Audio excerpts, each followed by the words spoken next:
সেদিনের ঝড় বৃষ্টি রাতে বাজ পড়ে যে আমাদের বাড়িতে এত বড় ক্ষতি হয়ে যাবে সত্যি আমরা ভাবতে পারিনি। সেই কারণে মা তো আমাদের জন্য বাড়িতে রান্নাই করলো না। তাহলে কি সারাদিন না খেয়ে কাটিয়ে দিলাম? চলো সেদিন কি ঘটেছিল সবটাই তোমাদের সাথে আজকে শেয়ার করব। তাহলে এখন থেকে শুরু করি। তো hello guys, welcome back to my channel. কেমন আছো তোমরা সবাই? আশা করছি ভীষণ ভালো আছো। ভগবানের কাছে প্রার্থনা করি তোমরা সবসময় খুব ভালো থেকো। তো চলে এসেছি আজকে আরও একটা ছোট্ট খাট্টো মিনি ভ্লগ নিয়ে। তো ভ্লগটা এখান থেকে শুরু করছি। তখন বাজে ঘড়িতে প্রায় 10টা 11টা বেজেই গেছে। আমি দেখতেই পাচ্ছ সকাল সকাল স্নান টান করে একদম বাইরের দিকে একটু এসেছিলাম। ওয়েদারটা তো এখন মানে পুরোপুরি রোদও উঠছে না, কখনো কখনো উঠছে আবার কখনো কখনো মেঘলা। এখন তো পুরোপুরি মেঘলা। তখন যখন ভিডিও করছিলাম তখন তাও মাঝে মাঝে রোদটাও উঠছিল, আবার কখনো বৃষ্টি হচ্ছিল, এরকমই হচ্ছিল। আর দেখতেই পেলে রান্নাঘরে কিন্তু রান্না হচ্ছে না, পুরোপুরি বন্ধ আছে। আজকে রান্না টান্না কিছু হয়নি। আর ঘর দোয়ার একদম বাগানো গোছানো চলছে। তখন ভাইও ছিল না বলে ভাইয়ের রুমটাকেও দেখিয়ে দিলাম যে সুন্দর করে বাগানো গোছানো আছে। আর দুদিন পরে এখন ভাইয়ের ঘরটা ওরকমই ফাঁকাই থাকবে, কেউ থাকবে না। ভাই তো চলে যাবে, সময় হয়েই গেছে। আর এইটা বুঝতে পারছো, সেই বিছানা চাদর যেটা কিন্তু বড়দিদি মাকে জামাই ষষ্ঠীতে দিয়েছিল। আর তোমাদেরকে তো বলাই হয়নি, জামাই ষষ্ঠীতে কিন্তু মাও দিদিদেরকে হাতে টাকা দিয়েছিল, দাদাদের জন্য 2000 টাকা করে দুজনকেই। তো যাই হোক, আর সেই বিছানা চাদরটাই কিন্তু আজকে মা ভালো করে সুন্দর করে বিছানাতে পেতেছে। কত সুন্দর দেখতে লাগছে তাই না? তোমরা যদি এই বিছানা চাদরের লিঙ্ক চাও অবশ্যই কমেন্ট করো, দিয়ে দেবো। ভীষণ সুন্দর দেখতে লাগছিল, আসলে লাইট কালার তো সেই জন্য ঘরটা ডিপ কালার, মানে খুবই ভালো লাগছিল। আর এইদিকে যে রান্না বললাম যে রান্নাটা হয়নি, কিন্তু এইদিকে দেখো আমি চলে এসেছি। কারণ আগের দিনকে না সেদিন আগের দিনে বোধহয় আমাদের মাটন হয়েছিল, সেই মাটনটা একটুখানি মা রেখে দিয়েছিল। মা তো খায় না, মায়ের জন্য অন্য কিছু ছিল হয়তো, আর ঠিক মনে পড়ছে না। হ্যাঁ, মায়ের জন্য মাছ ছিল আর মটনটা একটুখানি ছিল, তো সেটাই গরম করতে এসছি। আর এটার সাথে কি খাবো বলো তো? খাবো হচ্ছে যে আমাদের বড়দিদি জন্মদিনে ট্রিট দিয়েছিল। তো বড়দিদি বলেছে তোদের ইচ্ছা মতো যেটা খেতে ইচ্ছা হয় সেটাই খাবি। তো আমরা বলেছিলাম ঠিক আছে। তো আমরা আর ভাইয়ের জন্য 2 প্লেট রাইস নিয়ে ভাই এসে গেছে। ভাই একটু বাইরেই গেছিলো বললাম না, কাজ সেরে একদম রয়্যাল থেকে 2 প্লেট ফ্রায়েড রাইস নিয়ে এসেছে। আর রয়্যালের ফ্রায়েড রাইসটা খেতে এত সুন্দর, এত ভালো। আর তার সাথে যদি মটন পাওয়া যেত কোনো কথাই নেই। আর রয়্যালের মটন কর্মাটাও খুবই ভালো লাগে এর সাথে খেতে। আর সেদিনকে ভাই মটনটা রান্না করেছিল, ভীষণই সুন্দর হয়েছিল। দেখি আমার এখনই জিভে জল আসছে।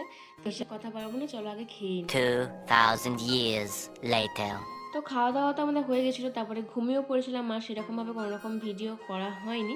তারপর সন্ধ্যাবেলা উঠে কিন্তু আমরা আবারও সব মিলে রেডি হয়ে গেছি কারণ একটা জায়গা যাব। কোথায় যাব এক্ষুনি বলছি। তার আগে বলি, এই জামাটাও কিন্তু আমাকে বড়দিদি দিয়েছিল পয়লা বৈশাখে। তোমাদের নিশ্চয়ই মনে আছে, দুটো এরকম জামা দিয়েছিল। আর আমি তোমার তো জানোই যে আমি এরকম শর্ট ফুল স্লিভ কুর্তিগুলো পরতে ভীষণ ভালোবাসি। তো সেই জন্যই বড়দিদিকে বলেছিলাম যদি জামা দিস এরকমই দিবি। তো এগুলোই দিয়েছিল। আমি এইটাই প্রথমবার পরলাম। আর ঠাকুর মন্দির গেছিলাম সেদিনে পরেছিলাম। তো তারপরে কিন্তু কথা বলতে বলতে দেখো আমাদের কিন্তু টোটো এসে গেছে আর মাও রেডি হয়ে গেছে। মা রেডি হয়ে গেছে বলতে মানে এমনি সিম্পলভাবে রেডি হয়ে গেছে, কারণ আমরা যাচ্ছি ছোটো মামার বাড়িতে।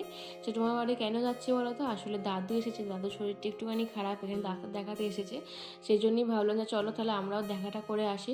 কারণ অনেকদিন দাদুর সাথে দেখা হয়নি, দাদু অনেকদিন থেকে আমাদেরকে দেখবো দেখবো করছিল। আর আমাদেরও ভাবছিলাম যে যাবো মামাবাড়ি, কিন্তু মামাবাড়ি তো যাওয়া সম্ভবই হচ্ছে না কিছু কাজ পড়ে যাচ্ছে আর মানে যাওয়াই হচ্ছে না। তারপরে ভাইয়েরও যাওয়ার সময় হয়ে যাচ্ছে, সেজন্য আর মানে কোথাও বেরোনোই হচ্ছে না। সেজন্য ভাবলাম যেহেতু দাদু এসেছে চলো তাহলে এখানেই দেখাটা করে আসি। তো সেই জন্য আমরা বেরিয়ে পড়েছি। আর যাবার সময় ভাইকে বললাম, ভাই তো নেতাজি মুড়ি থাকে, যে তুই তাহলে মিষ্টি সিঙ্গারা এগুলো কিনে রাখবি। তো ও তো শুনতে পায়নি সিঙ্গারার কথা, তো ও মিষ্টির কথা শুনতে পেয়েছে বলে এই যে দেখো জলযোগে কিন্তু ও মিষ্টি কিনছে। আমরা কিন্তু দেখতে পেয়েছিলাম। ও তারপরে অনেকক্ষণ পরে আমাদেরকে লক্ষ্য করলো।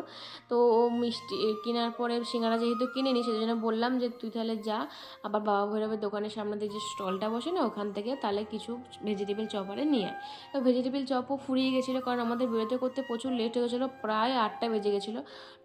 টোটোকে বলেছিলাম যে 7টার সময় আসতে, কিন্তু আসতে 7:30 বাজিয়ে দিয়েছে। তারপরে বেরোতে করতে এইসব মিষ্টি টিষ্টি কিনতে আরও অনেক লেট হয়ে গেছে, প্রায় 8টা বেজে গেছিলো। সেজন্য ওখানে তো পাইনি। তার ডিমের চপ ঘুগনি এগুলো নিয়েছিল। আর মিলমোড়ে আসতে মিলমোড়ের ওই মোড়টাতে একটা মিষ্টির দোকান ছিল, সেখানে আমার মায়ের চোখ পড়েছে, ওখানে সিঙ্গারা পাওয়া যায়, সিঙ্গারা পাওয়া যাচ্ছে, তো সেখান থেকে আবার সিঙ্গারা নিয়ে নিয়েছি। তো অনেক কিছু নিয়ে নেওয়া হয়ে গেছে। আর এদিকে মামার বাড়ি এসেও গেছি, আর ভাইও জিম গেছিলো, ভাইও চলে এসছে, মানে মামার ছেলে আর কি। তারপরে এসে দাদুর সাথে অনেক গল্প করে নিয়েছি, সেসব ভিডিও আর করা হয়নি। তো ভিডিও তারপরে এই যে শুরু করেছি, যে মাইমা একের পর এক খাবার দেখো শুধু কি কি খাওয়ায় আমাদেরকে। তো প্রথমেই তো লাড্ডু দেখতেই পেলে, খাইয়ে দিয়েছে আমাদেরকে, আর লাড্ডু খেতে আমি কিন্তু ভীষণ ভালোবাসি। তারপরে চলে এসেছে কিন্তু সিঙ্গারা, আর সিঙ্গারাগুলো দাদুকে বললাম যে তুমিও খাও, দাদুর শরীরটা সেদিনে একটুখানি ভালো ছিল, সেজন্য বললাম যে খাও, ভালোই লাগবে। কারণ সিঙ্গারাগুলো না পুরো একদম ঘরোয়ার মতন ছিল, কোনো রকম তেল মশলা বেশি দেওয়া সিঙ্গারাগুলো ছিল না, ডালদাও ছিল না, খুব ভালো ছিল, একদম ঘরোয়া সিম্পলভাবে। তারপরে ছিল ডিমের চপ আমি মামিমাকে বললাম আমাকে অর্ধেকটা দাও, দাদুকে অর্ধেকটা দাও, পুরোটা খেতে পারবো না। কারণটা কি বলো তো, কারণ মাইমা আবার দেখো ডিম সিদ্ধ করে নিয়েছে। মাইমা প্রতিদিন বসে ডিম সিদ্ধ আছে, কিন্তু আমি বললাম ঠিক আছে তাহলে আমাকে অর্ধেকটাই ডিমের চপ দাও, আমি পুরোটা খেতে পারবো না। তো বলে না যে মামা বাড়ি ভারী মজা, ঠিক সেরকমই হয়েছে। মানে আমার দুটো মামা বাড়ি, এখানে গেলেও আমি যেমন আদর পাই, আমার মধুবনে গেলেও সেখানেও কিন্তু প্রচুর আনন্দ পাই, সেখানেও কিন্তু আমার মেজো মাইমা বড় মাইমা আছে, সেখানে তো এরকম চলতেই থাকে। এইসব গল্প করতে দাদুর সাথেও বসে বসে গল্প করছিলাম, দাদু তো প্রচুর কান্নাকাটি করছিল, যে মানে বয়স হলে যেটা হয় আর কি, সবসময় দেখতে ইচ্ছে করে, তারপরে আমাদের জন্য ভীষণ টেনশন করে, মাকে দেখে ভীষণ কান্নাকাটি করে, এসব আর কি। তো গল্পটা করছিলাম একটু, সামনে তো কাজ বাড়ি আছে, সেজন্য কি করতে হবে না হবে সেসব। আজকে মাইমা দেখো একটার পর একটা খাবার এসে এখনও শেষ হয়নি, এবার চা দিয়েছে, তারপরে বলছে এরপরে বাড়ি যেতে পারিস, এরপরে খাওয়ানো শেষ। আমরা বললাম যে আমাদের ডিনার এখানে শেষই হয়ে গেছে, আর আমাদেরকে ডিনার যেয়ে কিছু করতে হবে না। তারপরে দাদু একটু শুয়ে পড়েছে, দাদু কষ্ট হচ্ছিলো বলে দাদুকে একটুখানি হাত পাগুলো টিপে দিলাম, তারপরে আমরা চা খেয়ে এরপরে কিন্তু রওনা দেবো, সেটাই বলছিলাম। আর যেটা তোমাদের সাথে বললাম প্রথমেতেই, সেদিনকে আমাদের বাজ পড়ে যে কী ক্ষতি হয়ে গেছে তোমাদেরকে আর কি বলবো।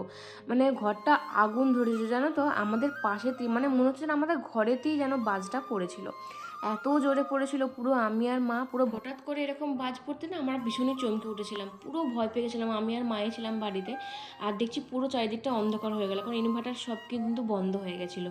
তো আমরা তো কি করব খুঁজেই পাচ্ছিলাম না। তারপরে কারেন্ট আসতে বুঝলাম যে আমাদের ইনভার্টার পাখা সব পুড়ে গেছে, মানে অবস্থা পুরোপুরি খারাপ। তো সেই সব বাগানো আরে অনেক ঝামেলা, অনেক টাকার খেল চলে গেল, মানে কি আর বলবো, মানে একটার পর একটা ক্ষতি হয়েই যাচ্ছে।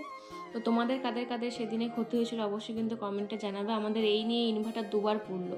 তো চলো আজকের মতন ভিডিওটা এই পর্যন্ত, ভালো লাগলে অবশ্যই লাইক কমেন্ট শেয়ার করে দেখা হচ্ছে পরের ব্লগে। বাই।